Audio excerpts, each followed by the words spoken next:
అసలు ఈటెల రాజేందర్ అంటే పరిచయం అక్కర్లేని పేరు సార్. నిజంగా మీరు చాలా సేవ చేశారు. దాన్ని ఎవరు కాదనలేరు. హుజూరాబాద్ మాకు నిజంగా ఈటెల రాజేందర్ అంటే ఈ పేరే గుర్తొస్తది. మరి మీరిప్పుడు మల్కాజిగిరి ఖచ్చితంగా ఎంపీగా గెలిచే అవకాశాలు కూడా ఉన్నాయి. మరి మీ ప్రజలు ఏమనుకుంటారు? వాళ్ళకి ఎలా భరోసా ఇస్తారు? యాక్చువల్‌గా దెబ్బ తగిలింది అక్కడ. యెస్. నేను హుజరాబాద్‌లో పోటీ చేసి, ఛాలెంజ్ చేసి గజ్వేల్‌లో పోటీ చేసిన తర్వాత నేను అక్కడికి పోలేదు. సక్సెస్‌ఫుల్‌గా ఇతర పార్టీ కుట్ర చేసి, ఈటెల రాజేందర్ గారు గజ్వేల్‌లో గెలుస్తున్నారు. వారి ఇంటికి దగ్గరైతుంది. అక్కడే పోతాడు. కష్టకాలంలో మీరు గెలిపిస్తే మిమ్మల్ని వదిలిపెట్టిపోయింది అనే దాన్ని మంచిగా ఎస్టాబ్లిష్ చేసిండ్రు. Yes sir. రెండో అతి ముఖ్యమైనటువంటిది ఏంటి, డ్రామా.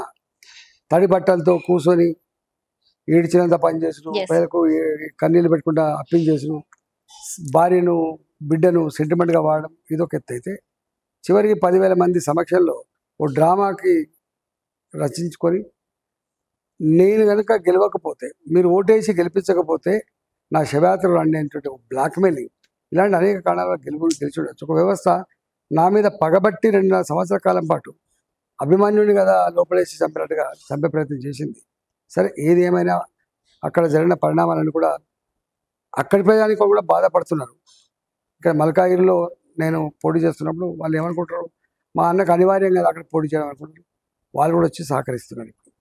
ఎంత సన్నిహితుల దగ్గర కూడా సార్ లోపల లోపల మీరు రగిలిపోతున్నా మీ గుండెలోని తడి మాత్రం ఎప్పుడు బయటకి కనిపించదు. చాలా మందితో మీరు కొంతవరకు రిజర్వ్డ్ గానే ఉంటారు. కొంత కఠినంగా కూడా మాట్లాడుతూ ఉంటారు. ఆ పరిస్థితుల్ని మీరు దాటుకొని వచ్చారు.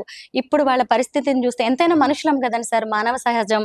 అంటే చేసిన పాపాలకు తగిన అనేది ఎప్పుడైనా అలా అనిపిస్తూ ఉంటుందా సార్? బీఆర్ఎస్ పరిస్థితి చూస్తే గానీ, రాష్ట్ర పరిస్థితి చూస్తుంటే ఎప్పుడైనా? జనరల్గా రాజకీయ నాయకులు ఎస్ సార్. నిత్యం టెన్షన్లో ఉంటారు. వాళ్ళు ఎంచుకున్న బాట పూల బాట ఎప్పుడు కూడా కాదు, ముళ్ళ బాట ఉంటుంది. కానీ కష్టాలు తప్పవు, ఫేస్ చేయాల్సిందే బాగుంటుంది. సార్, ఇప్పుడు మల్కాజ్గిరి నియోజకవర్గ అభివృద్ధికి ఎంపీగా మీరు ఏం చేయబోతున్నారు? ఈ ప్రజలకు మీరిచ్చే అష్యూరెన్స్ ఏంటి? ఒక మెట్రో లైన్ కోసం మా వాళ్ళు అడుగుతున్నారు, మేడ్చల్ అవతల వరకు. ఎందుకంటే రద్దీ పెరిగింది కాబట్టి ఇవాళ ఆఫీసులకు పోవాలంటే 2 అవర్స్ 3 అవర్స్ ఇబ్బంది పడతా ఉన్నారు. కాబట్టి మెట్రో కోసం కూడా చెప్పిండ్రు. ఇక్కడ బ్రహ్మాండమైన స్కిల్ డెవలప్మెంట్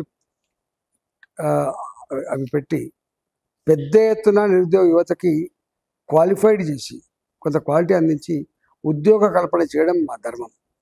మూడోది, న్యూలీ ఎక్స్పాండ్ సిటీ కాబట్టి డబుల్ బెడ్రూమ్లు కట్టించే విషయంలో, రోడ్లు వేసే విషయంలో, మోరీలు కట్టించే విషయంలో ఇలాంటి మౌలిక సదుపాయాల మీద తప్పకుండా మేము చేసి పెడతాం.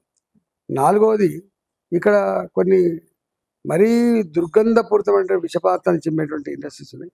వాటి గురించి ప్రత్యామ్నాయం కూడా ఆలోచించే అక్కర ఉన్నది. ఇక్కడ గ్రీన్ టైప్ ఆఫ్ ఇండస్ట్రీస్ ఏవైతే ఉన్నాయో, గ్రీన్ ఇండస్ట్రీస్ అవి పెట్టించుకొని ఇక్కడ కొంత నిరుద్యోగ యువతకు ఉపాధి కల్పించే ప్రయత్నం కూడా చేస్తాం.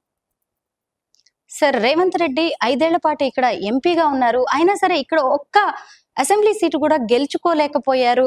పైగా ఇప్పుడు వచ్చేసి మళ్ళీ ఫోకస్ చేస్తున్నారు. ఎందుకంటారు సార్? అంటే గెలిపించిన తర్వాత వచ్చింది లేదు, ప్రజల్ని పట్టించుకునేది లేదు, ప్రజల సమస్యలు పరిష్కరించింది అంతకంటే కూడా లేదు. కాబట్టే ఇలా రేవంత్ రెడ్డి ఎంత చేసినా కూడా ఇక ప్రజలు ఆమోదిస్తారని నమ్ముతలేదు.